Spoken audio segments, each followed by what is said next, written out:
नमस्कार, welcome two माय channel. मैं हूँ आपका देवेंद्र भाई और आप देख रहे हैं हमारे यूट्यूब चैनल। हर एक वीडियो अलग अलग टू और इस वीडियो को पूरा देखिए और पसंद आए तो लाइक सब्सक्राइब जरूर कीजिए। ऐसे मैं वीडियो बनाते रहता हूँ। बाकी सो थैंक वेरी मच।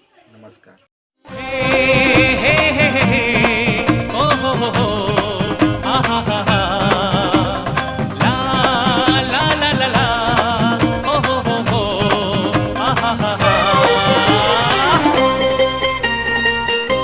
तू ही तो मोर जान हूँ राधा, दिल का अरमान हूँ राधा, रह ना सकीला तो से दूर हम।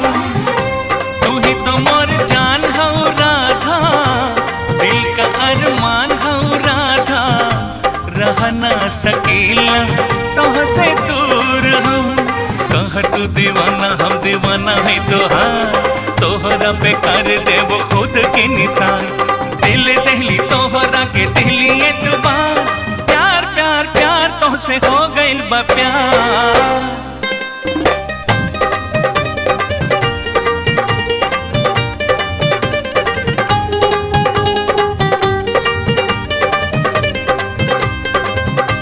तू ही तो मोर जान हूँ राधा, दिल का अरमान हूँ राधा, रह ना सकीला तो से दूर हम।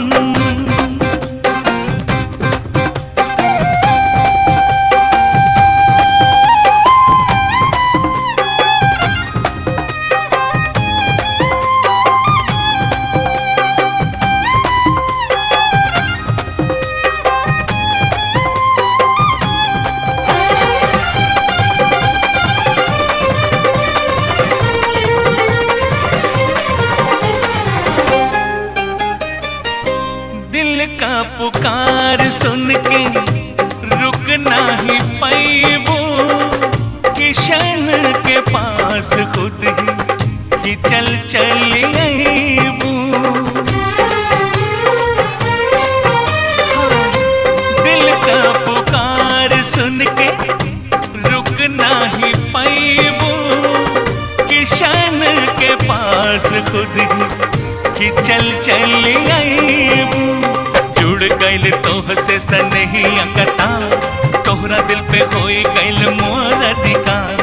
कहदा एक बार राधा, कहदा एक बार, कहदा एक बार राधा, कहदा एक बार। हो गइलू हमार अब तू हो गइलू हमार।